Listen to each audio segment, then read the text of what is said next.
then remembers. This time, another son. She forgets his name. The howling is so loud. What's important is to find him. Is he under the bed? No, he is not under the bed. Is he hiding in the closet? No, he is not in the closet. Is he in the bathroom then? Behind the plastic curtains, saying scared in the tub. He is not in the bathroom. Behind the plastic curtains, saying scared in the tub.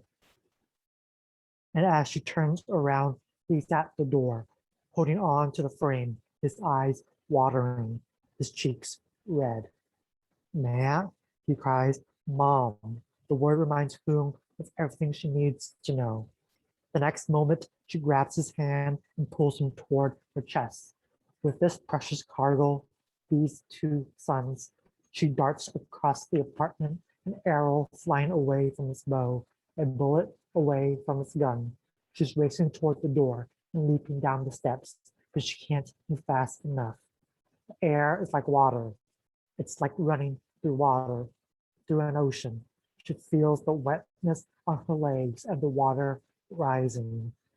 In the sky, the early evening sky, with a spotting of stars already, the street red and orange, like a fire, like an explosion suspended mid-air, in that moment before the crush, the shattering, the death she's always imagined, until someone yells, "Stop." Someone tells her to stop. And just like that, the sirens hush. The silence is violent. It slices. It cuts. "Hurricane alarm," Diane says. The old woman drops her cigarette. Just a hurricane alarm. A test. Nothing to be afraid of. She reaches over and cups Phuc's cheek. "What do you mean?" Phuc asks. "A test. They're doing a test in case something happens." Diane says. "Go home now, Gungai. Go home. Get some rest. It's getting late." Home. Late. Getting. There. Late. Who understands? Or maybe she does not. 1,000 thoughts are still settling in her mind. Where were the sounds from before? Not the alarm, but the grating calls of the grackles in the trees, the whistling breeze, the car speeding past. Where are they now? She notices Tum at the gates. Her eyes light up. "Tum ai," she calls. Tum holds on to the bars of the gate and watches three boys riding past on bicycles. One stands on his pedals. Another rides without hands, but only for a second before grabbing, in a panic motion, the handlebars. A younger one tries to keep up on training wheels. Three boys, three brothers. "Tum ai," Tum calls again. Tum waves as the boys ride leisurely past. When they're gone, he returns, and Tum feels a mixture of pure happiness, comfort, and relief. Up the dirt road, a mother and her sons, hand in hand. And that's the end of the first chapter. Thank you so much, Eric. It's great to talk to you. How are you doing? That wasn't a question that I set you ahead of time, but I just want to hear how you are. I'm doing good. It's been exciting. I guess the book is out for 2.5 weeks now, so it's been really exciting. Yeah, I guess that's what I can say. Yeah, right. More all the Zooms in the world, right? So it's like, I feel like, with all these conversations, like we're trying to thread this needle of people who have read the book and are excited to hear you talk about it, and then people who have not read the book, because I don't want to ruin any plot points for people. So I think I'll try to be careful, but also ask some questions for people who have read the book and want to sort of dig deeper into it. So I'm so curious. My first question is really about your journey to the book, because I had read that it was in, you can correct me if I'm wrong, but that it was being drafted for several years, I think like 7. And yeah. So I'm so curious about that. That's that's not a small amount of time. And so I'm curious about the journey of the book, and really about what changed most in those 7 years, and then what didn't change at all. Like what was true at the beginning and stayed at the end. Well, the book started as my MFA thesis. I went to Louisiana and Lake Charles, which was about 3 hours away from New Orleans. And that was where I started writing this. It was my master's thesis. I needed to write basically a book length manuscript. It could have either been like a short story collection. Most people like went with a short story collection, but I went with a novel because I felt like I wanted to write a novel or something that I've always wanted to do. So for the longest time, I think I was trying to write like the story of like my parents' generation as refugees. Growing up, they didn't really talk about like their experience leaving Vietnam and like their experience like coming to America and finding a new home here. So it was a really personal project for me. It was just through fiction. I was hoping to find an answer to how they came, how they left Vietnam, how they came to America. And eventually I kind of hit a roadblock. I was trying to write it more from um, my parents' standpoint or like what their life was like. But then I went to New Orleans because again, it was like 3 hours away. I went there a lot as a graduate student. And I discovered a Vietnamese community there and I learned more about them. And I thought it would be a cool idea to place it there because they have so much in common with my own family, but also so much that's different. And that kind of helped me break through that block of making this story move forward. And from there, I spent 3 years first to like really draft it out. It helped me graduate since it was uh, a necessity to get the MFA is have the thesis completed. Right. But So the book after, like really saved you. yeah, Yeah. yeah. So, but then after I graduated, I felt like I still wanted to work on it. So I just kept on working it for another, I guess, 4 years and just a lot of revisions, a lot of editing, rewriting some parts. I think for the most part, like in my mind, like there's always that ending that you have in this book. That was like the what I was always writing towards that ending. So like when I began this book, especially once it took shape in New Orleans, I kind of knew where I wanted to end. It was just a matter of writing towards that ending to make it so that ending is inevitable, that it makes sense for the reader. So basically the next revisions of the next like 4 years after I graduate is just fine tuning that narrative to make it make sense for the characters to end up where they are at the end, to have their journey basically kind of end when you close the book. Sure. And so did you was New Orleans was that sort of like a setting choice after you were enrolled in the MFA? Because so one of my questions was why New Orleans specifically. So I'm curious what the original setting of the book was, let's say, and what would change about the book, let's say, if you were to relocate it to say Houston or oh, I don't know, like Atlanta. I'm so curious about. I'm just curious about sort of like authorial choices, and it seems like New Orleans is significant in the book. So I'm just curious if you could talk about that. Yeah, at first I wanted to like make it set like where I grew up in the DC area. So I tried that for like probably just half the chapter that got stuck.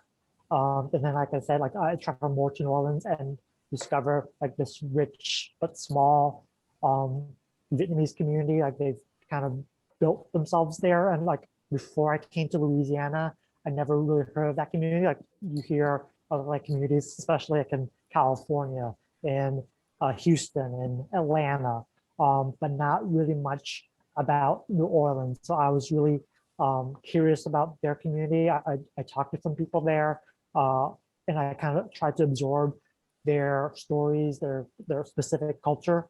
And I felt like it was a perfect place for this story, especially the theme of water and what I wanted to do with that motif of water and what it means to Vietnamese refugees and what it means to people in New Orleans and Louisiana, especially on the Gulf Coast.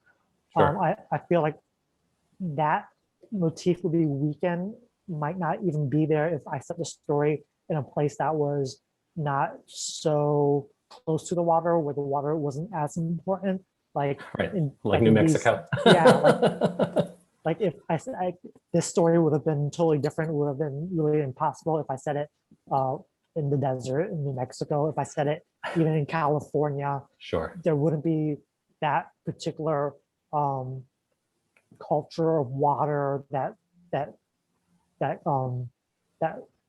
relationship with the water that people have in Louisiana. Like I've said before, I feel like a lot of Vietnamese culture is like water. Like water is really important to Vietnamese people. Like Nuc is the word for water, but also for country. And I felt like I need to put the story where that same relationship with water is there as well. So like Louisiana was basically like the perfect setting for this. And New Orleans in particular, because there's already a community there and they've built themselves up so much in a way that it's really tight knit there. So it's easy to have my characters be there. Did you have, so did the theme, was the water like a thematic element that you had already built into the narrative? Even when you're writing like the DC or thinking about or working on the Northern Virginia sort of setting?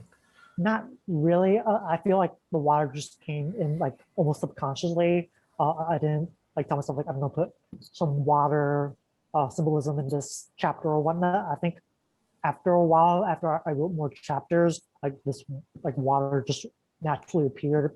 Like also because of the setting, like the the the Versailles in the book is right next to a bayou.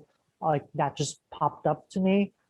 Just because like Louisiana is also full of water. Like if you do a road trip on the southern coast of Louisiana, there's water everywhere, not just like the coast of like Gulf of Mexico itself, but like you have bayous and rivers and lakes. So I think over time it just kind of became a natural part of the story. I didn't really even think about it until I saw it a couple drafts in, and I was like, hey, maybe I should explore this symbolism, this motif a little bit more and see what I can get from it. Sure.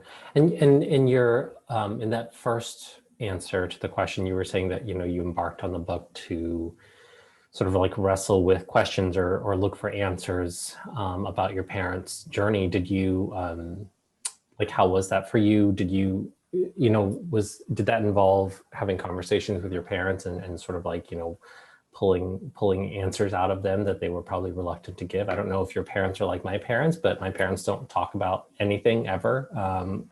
So did you have to do a lot of sort of interrogation with your parents and their story, as it were, and how forthcoming were they? Yeah, so my parents never really talked about like their past. Like growing up, it was always just look forward to the future, don't talk about where they came from, really about their escape, their journey to America.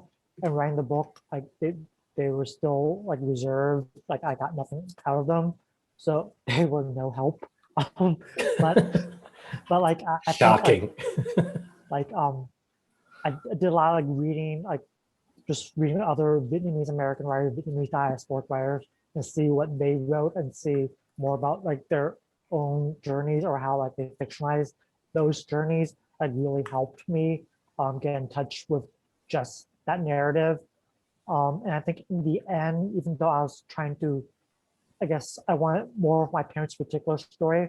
I think I came out not knowing their particular story, but I think I know more of a generational story of their generation. And I think, at least for my purposes, I'm in a good place. I feel I'm satisfied with um, what I've learned through this journey and through this personal project. And I feel like for a while, I felt like it was a part of me that I didn't know, that I couldn't really feel like I can move on from that. But I feel like I'm in a more confident place of that story, and I can call that story part of my like ancestry, and then move forward.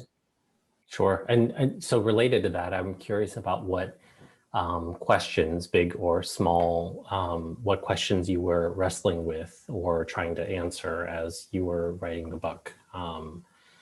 Because you said, I'm curious, you were saying that you feel satisfied with what you learned. So I'm curious if you if you have nuggets that you can share with us about things that you learned in the process of writing the book. I guess the question I had in mind was like, why would someone leave a place? And why would they choose to go to a place and try to start over again? Like, what is that experience like? And like, I feel kind of like dumb saying like, I didn't even know, like when growing up, like there wasn't really even talk that there was a war even. I just Really? yeah, it was like, don't talk about like we fled and there was a refugee camp. Like, what's a refugee camp? What's a refugee? Like, oh well, you don't need to know about that. Like, just go watch TV. Yes, like, that was basically the attitude in my household. Like, my parents like really kind of wanted to, in a way, like erase the past in a way. Like very much like the mother character in my novel. She like my parents. She kind of wants to hide it away, even though growing up, like we know, like the kids in the family like knew like there was so much more there that they weren't telling us. Um, so I felt like through my research, I kind of came to understand more about the Vietnam War, what it was all about, why people left, why people had to leave in the first place, and why, like how their experience coming to America and trying to really build a life all over again from the ground up, essentially, and how that was like their struggle, their sacrifices. So I learned more about the bigger refugee experience, and I think I've come to understand why my parents might not want to talk about that, because I feel like it's really a story of trauma, especially once you talk about re-education camps. There's like physical trauma in there that some people really want to just move on from, and especially if you're the kind of person who left. Like I've come to understand like maybe you don't want to like remember like what happened, so you're kind of in a mindset to just move forward. So I think I've come to a better understanding of that experience.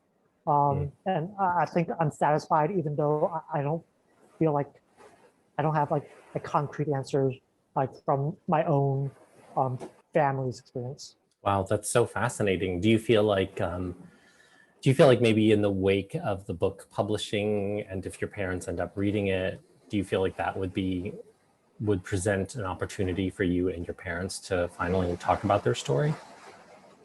Um, Maybe I wouldn't be sure, just because like just knowing like how like they behaved in the past around their past, like uh, part of me like kind of gave up hope once I had the book like writing. Like I feel like that's not as important to me Mm, anymore. But like I feel like I would take their story, of course.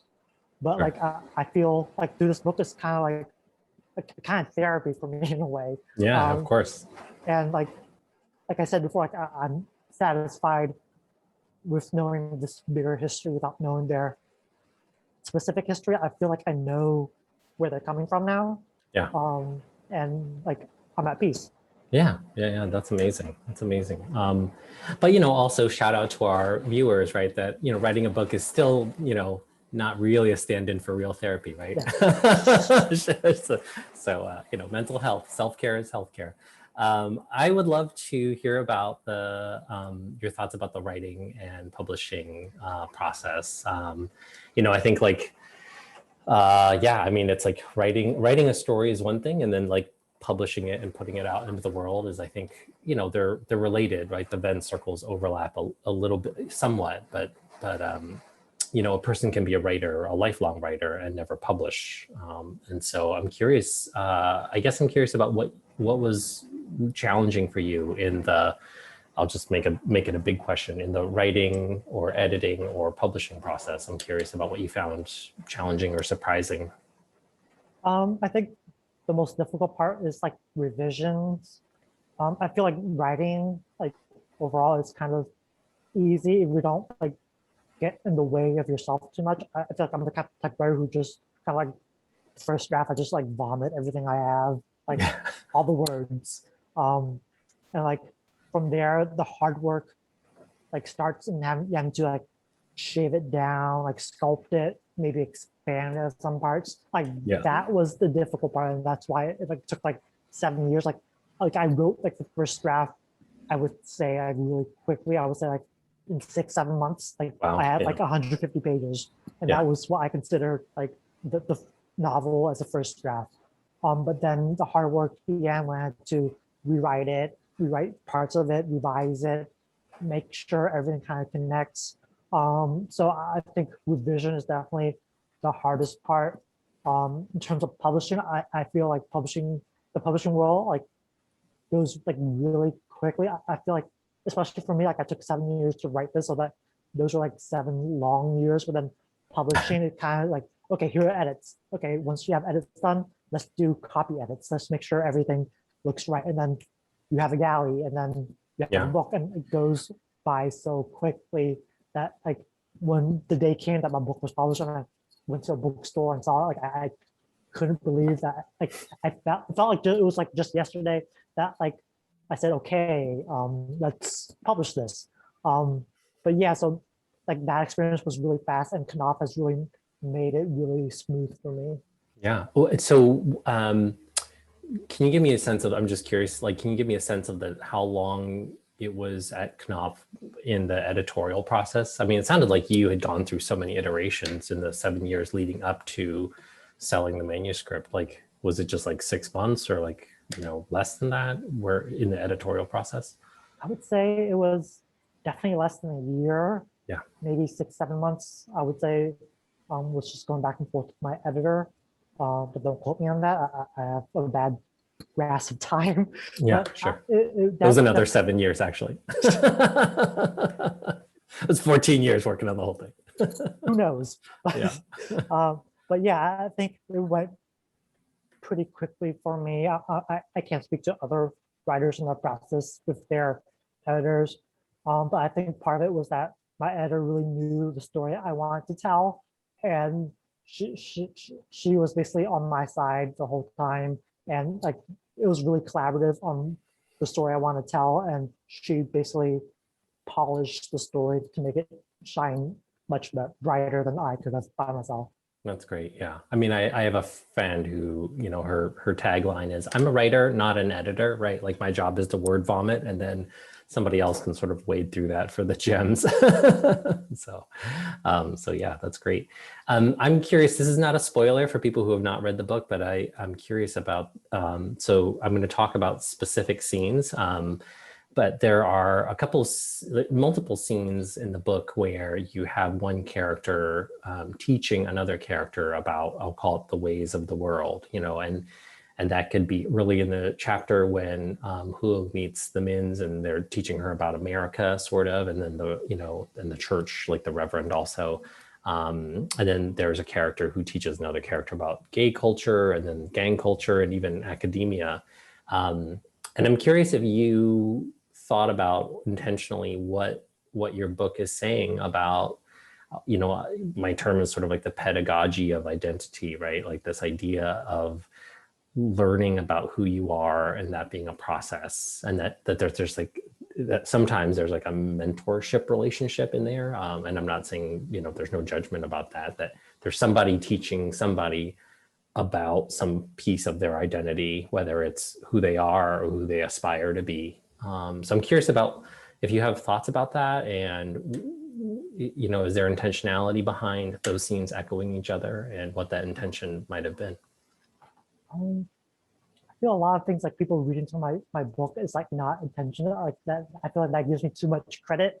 No, no, you have to take all the credit. You're like, yes, absolutely, I totally planned that. But I think in those scenes I was interested in, I guess, like how identities form, especially in communities. I feel like growing up as a gay Asian American person, I feel like those are different communities, and you kind of, it's something that you have to kind of wade yourself in to find your identity as like an Asian American person or a gay person or queer person. Yeah. So I feel like growing up, like once I was coming out, like I went to like the local gay bookstore when we had a gay bookstore here in DC.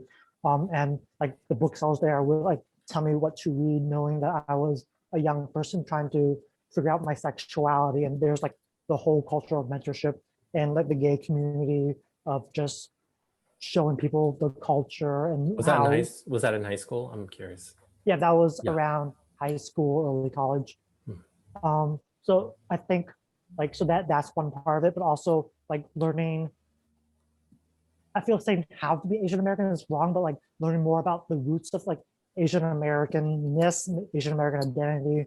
Like going, like I went through, I had some classes in college in the Asian American Studies program, and through that I learned so much about Asian American history that wasn't taught to me in schools. A lot of Asian American literature, specifically Vietnamese American literature, that I wouldn't have been exposed otherwise. But I think I was really thinking about the ways we become part of the community through the sharing of knowledge, the sharing of ways of being as a way into that community, as a way to eventually be part of that community. Because I feel like community a lot is like just the passing of knowledge. And I feel like that could be like a different type of family. In a way, I think that's a really queer angle to look at it. Like queerness is a lot of times about like found families.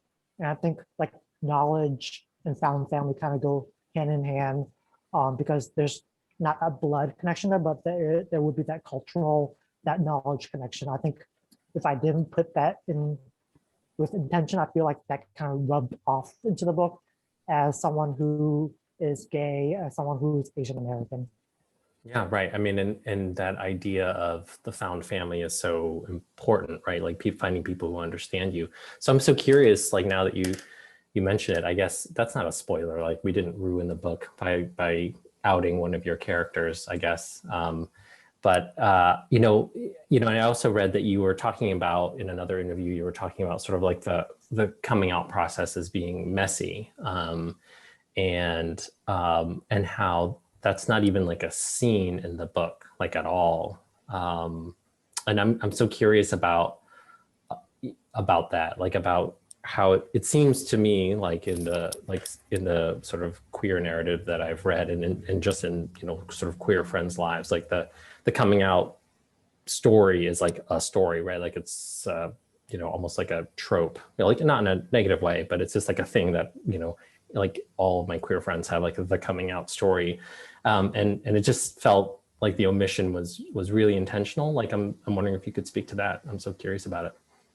Yeah, actually, like for like the first draft or two, like there was like a coming out story, but like one part of me felt like it was done. It was actually like I feel like kind of boring. Like as a reader of queer fiction, like or queer literature, I feel like there's already like a bedrock of those narratives already. So I was kind of trying to play with like what one can do with queer narrative. So I guess in the end, I kind of just deleted it, except for like there's like one coming out scene in a way, but like the coming out to your parents scene is not really there. And I felt like it wasn't necessary for my character. I feel like the coming out narrative is really such like a straight line kind of narrative. Like you find out you're gay, you struggle with that for a second, then you tell your family, and then either things work out or things don't, but hopefully things do work out.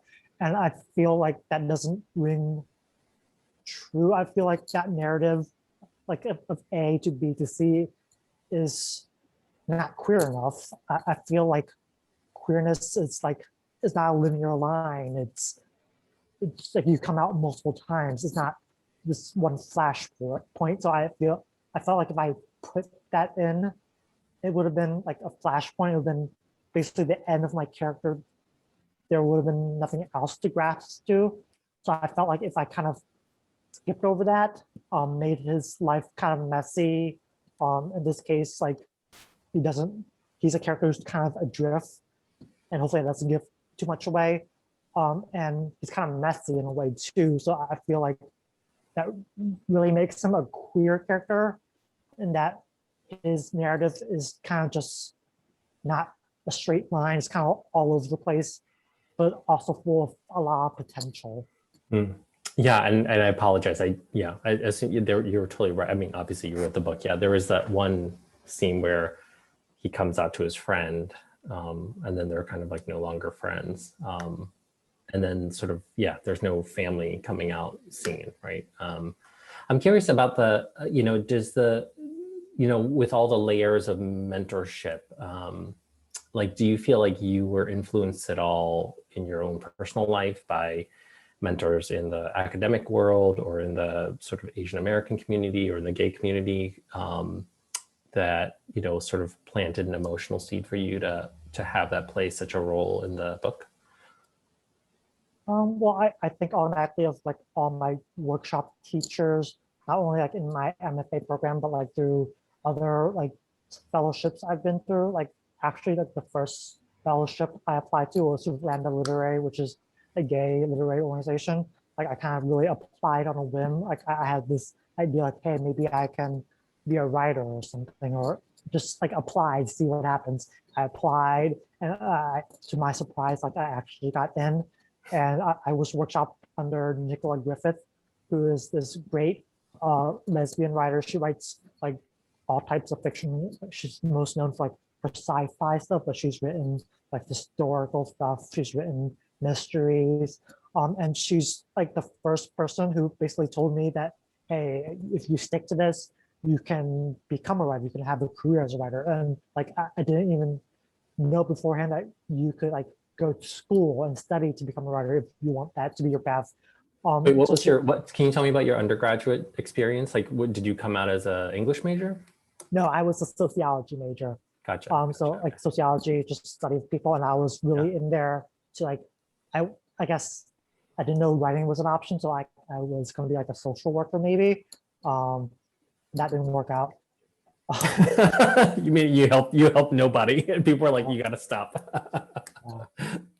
So yeah, I think that queer community of writers that I first found at Lambda Literary really like helped me find my first steps towards being a writer.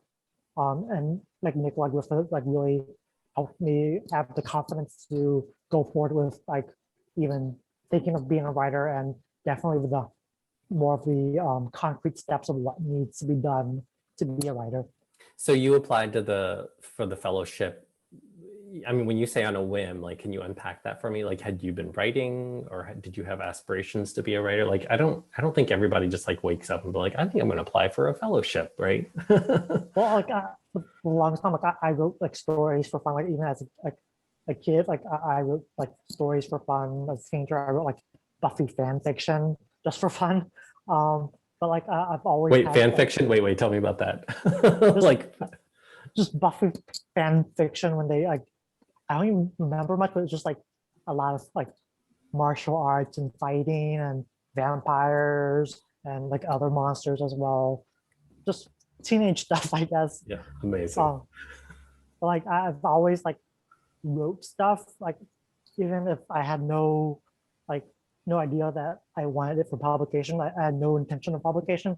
I've always like wrote stuff for myself, short stories, mostly for a while. But then like I started like following like writing websites, most like for tips on how to write better and whatnot. And I came across Lambda Literary, and I saw they have a fellowship that they go through. I read more about it, and I just applied, and like to my surprise again, like I got through, and yeah. Amazing. Speaking of fan fiction, did you read the thing that's like going around the internet about like this lost novel by John Steinbeck, like a werewolf Oh novel? yes, I heard about that. Like, I want to read that, right? Wait, Yes. I have a title. I hope that it's called Beast of Eden. Like, I'm hoping, right? Like, That's wouldn't amazing. that be good? And then the editor's like, no, this is great. Get rid of the werewolves. And he's like, what do I call it? They're like, how about East of Eden? Right? In my brain, I feel like that's exactly how it went down. I bet. So we have 1 minute left. Let's do speed round. This is really, all those questions are really softball questions. So speed round, here we go. There are, it's multiple choice. I'll just give you 2 choices, and we'll start off easy, right?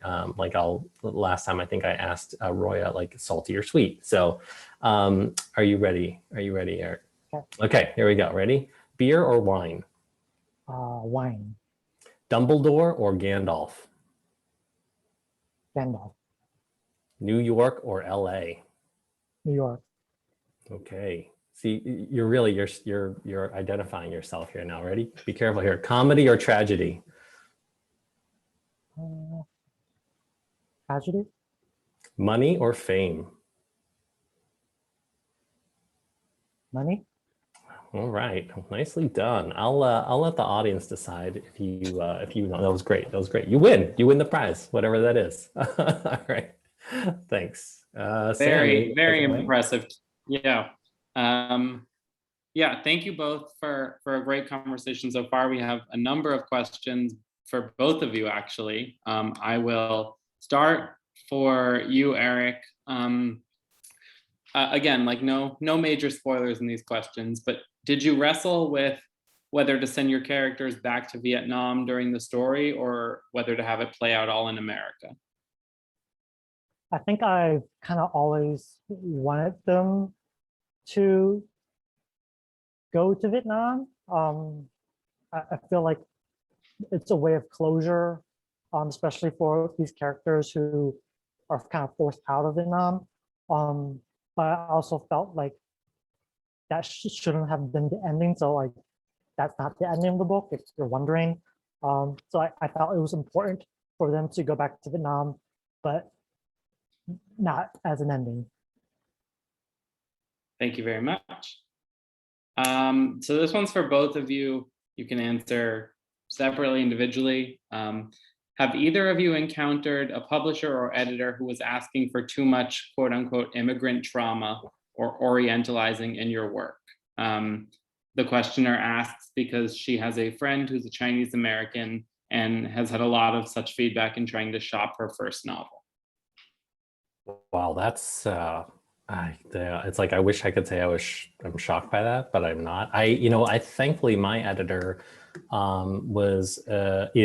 she still is an Asian woman, so I feel like in some ways she got my book on levels that I didn't need to worry about.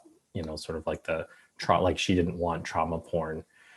They did cut out another sex scene in my book. They were like, they weren't into just like regular porn, but they didn't want trauma porn. I'm curious, Eric, I don't want to say that like, thank God, like my editor is an Asian woman. But I don't know if it would have been different had she been like, like just like a white person. And it's not to say that like white people can't treat people like BIPOC narratives with dignity either, right? I don't know, Eric, what do you think?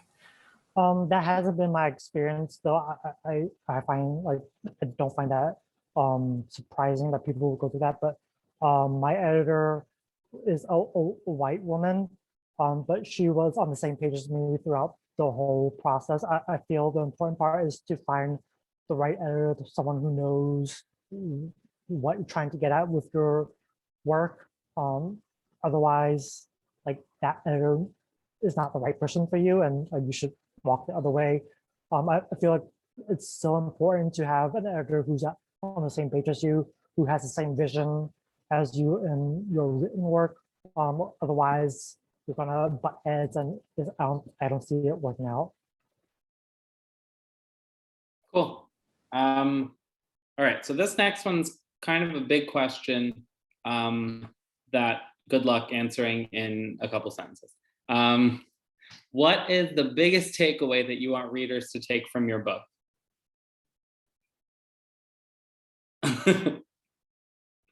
That's all you, Eric. I don't really know what I want them to take away in a sense, because like I feel like my job as a writer is done. It's in the reader's hands to take away what they want to take away, what they see in it. But I guess at the end of the day, I really just wanted to tell a story about the Vietnamese refugee experience and try to shine a light on that a little bit more, especially since a lot of like the narrative around the Vietnam War, the Vietnamese American experience has so much been on the Vietnam veterans Americans side, that I hope like this is just another drop in the bucket of other Vietnamese American narratives. So this question's for both of you. Since the release of your book, have you received a fan mail, email, any sort of message that was either unexpected or moving or surprising, whatever it might be? I've gotten like some emails, some direct messages within like the first couple of weeks so far that it's been published, from like other Southeast Asian people, readers, about how much this reminded them of their parents' experience or their own experience. I've also heard a lot like from mothers who said like, I so understand the mother character in your book. And I felt like that really surprised me because like I'm not a mother. So like I feel like I did good, I guess, but I feel lucky that readers like it. Yeah, breaking news there. Eric is not a mother. New information. My favorite emails that I get from readers are the ones that like start out like, there's no reason why I really should connect to your book. And I appreciate that sentiment only because of the idea that like, because I'm like Vietnamese American, like Gen Xer, like that somehow like that's the audience that I'm sort of writing specifically for, which, is not necessarily true.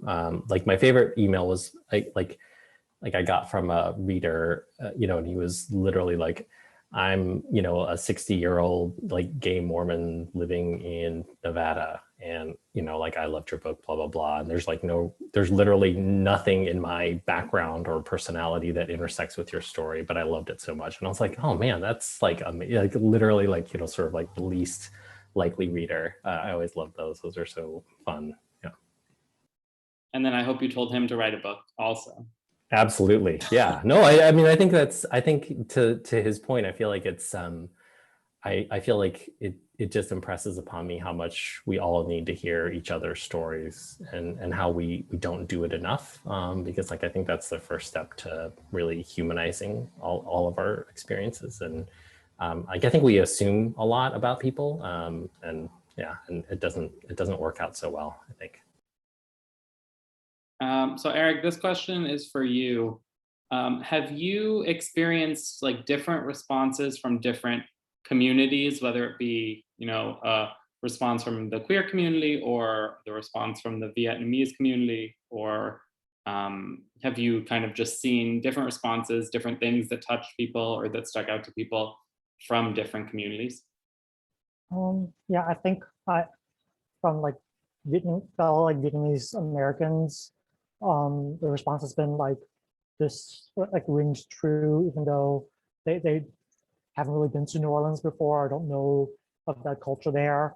And then also get like responses from like queer readers who like really like saw like a connection with my queer character and their own coming into their own queerness. So the response so far has been positive, and yeah, which is nice. All right, so it looks like there's two more questions. The first is just how exciting it is to be clearly a hipster in our crowd. Exciting to be at this conversation with two debut authors, before you guys are really big time. Are there any plans for either or both of you to write another book? Yeah, so I started working on another book before this book was published, but I had to put on hold because this month has been really busy. But like I haven't told anyone about it really, so I'm going to keep it that way just in case like it changes dramatically, and then I don't want to disappoint people. I want to see that fan fiction. Yeah, I mean, listen, if Stacey Abrams can publish like romance novels like under, you guys know about that? Like it's like amazing. I want to. That should be. So I think you could publish like under a pen name, just like some different name, and yeah, definitely.